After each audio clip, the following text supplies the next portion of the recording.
آج میں آپ کو ایک ایسی کہانی سنانے جا رہی ہوں جو صرف ایک نوٹ کی کہانی نہیں بلکہ پہچان اور سمجھداری کی کہانی ہے۔ یہ کہانی ہے ایک اصلی اور ایک نقلی نوٹ کی۔ بہت پہلے کی بات ہے۔ ایک چھوٹے سے گاؤں میں احمد نامی شرمیلا اور محنتی لڑکا رہتا تھا۔ اس کی ماں گھر میں چھوٹے موٹے دستکاری کا کام کرتی تھی۔ ایک دن احمد وہ چیزیں لے کر گاؤں کے چوک میں گیا تاکہ انہیں بیچ کر کچھ پیسے کما سکے۔ شام ڈھلے ایک مسافر ان کے پاس آیا۔ اس نے ساری چیزیں خرید لی۔ ادائیگی میں اس نے احمد کو 1000 روپے کا نوٹ دیا۔ یہ اس کی زندگی کا سب سے بڑا نوٹ تھا۔ احمد کی آنکھوں میں چمک آ گئی اور وہ خوشی سے اچھلتا ہوا گھر کی طرف بھاگا۔ راستے میں اسے گاؤں کی دکان نظر آئی جہاں رنگ برنگی ٹافیاں، بسکٹ اور کھلونے سجے ہوئے تھے۔ اس نے سوچا کہ کیوں نہ اس بڑی خوشی کا جشن منایا جائے۔ اس نے ایک بڑا سا پیکٹ اٹھایا اور دکاندار چاچا حفیظ کے پاس چلا گیا۔ چاچا حفیظ، یہ لیجئے۔ احمد نے نوٹ ان کی طرف بڑھایا۔ چاچا حفیظ جو ایک تجربے کار دکاندار تھے، انہوں نے نوٹ کو بڑی باریکی سے دیکھا۔ انہوں نے نوٹ کو روشنی میں اٹھایا اور پھر ایک سرد آہ بھری۔ احمد بیٹے، یہ نوٹ تو اصلی نہیں ہے، یہ تو جعلی ہے۔ احمد کے چہرے کا رنگ اڑ گیا۔ کیا؟ نہیں چاچا، یہ تو میں نے آج کمائے ہیں۔ چاچا حفیظ نے نرمی سے سمجھایا، بیٹے میں نے کئی سال سے نوٹ دیکھے ہیں، اس کا کاغذ، اس کا رنگ، اس میں وہ اصلیت نہیں ہے۔ جاؤ جا کر بڑے بزرگ سے پوچھو۔ احمد دل شکستہ ہو کر واپس لوٹا۔ اس کی خوشی کا غبارہ پھٹ چکا تھا۔ وہ روتے روتے اپنے بابا جان کے پاس گیا۔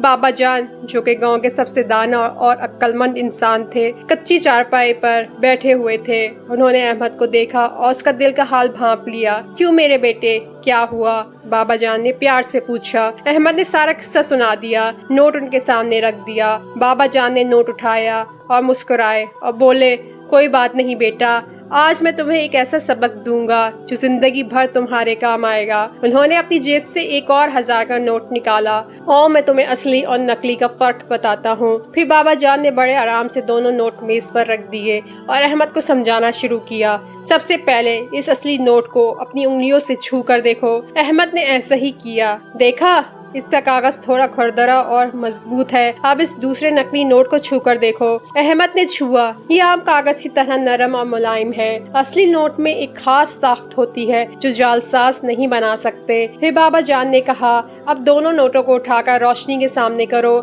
احمد نے ایسا کیا۔ تمہیں اصلی نوٹ میں قائد اعظم کی ایک ہلکی سی تصویر دکھائی دے رہی ہے نا؟ یہ واٹر مارک کہلاتی ہے۔ یہ کاغذ کے اندر بنتی ہے۔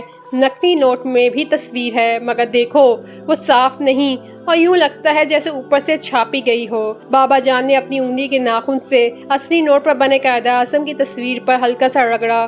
اب اپنی انگلیوں سے اس حصے کو چھو کر دیکھو۔ احمد نے چھوا اور حیران رہ گیا۔ بابا جان، یہ تو تھوڑا سا ابھرا ہوا ہے۔ بالکل صحیح، یہ خاص قسم کی ابھری ہوئی پرنٹنگ ہوتی ہے۔ یہ بھی جعلساز نہیں کر سکتے۔ ان کے نقلی نوٹ پر سب کچھ چپٹا ہوتا ہے۔ اور یہ دیکھو، بابا جان نے نوٹ کو تھوڑا سا جھکایا۔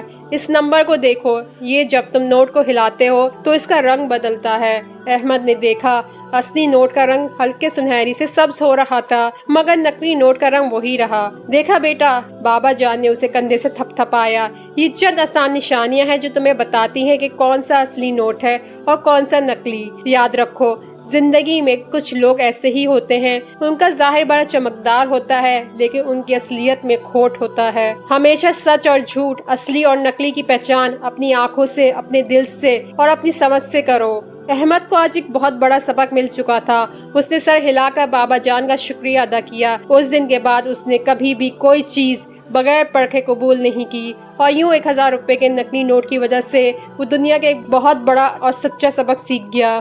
تو میرے پیارے دوستوں، یہ تھی ایک چھوٹی سی کہانی جو ہمیں سکھاتی ہے کہ ہر چمکتی ہوئی چیز سونا نہیں ہوتی۔ کیا آپ کے ساتھ کبھی ایسا ہوا ہے کہ آپ کو کسی نے دھوکے سے کوئی جعلی چیز تھما دی ہو؟ اپنے تجربات کمنٹس میں ضرور بتائیے۔ اور ہاں، اگر آپ کو یہ کہانی پسند آئی ہو تو اس ویڈیو کو لائک اور شیئر کریں اور سنو اردو قصے چینل کو سبسکرائب کرنا نہ بھولیں۔ جلد ہی ایک اور نئی کہانی کے ساتھ آپ سے ملاقات ہوگی۔ تب تک کے لیے اپنا خیال رکھیے۔ شکریہ۔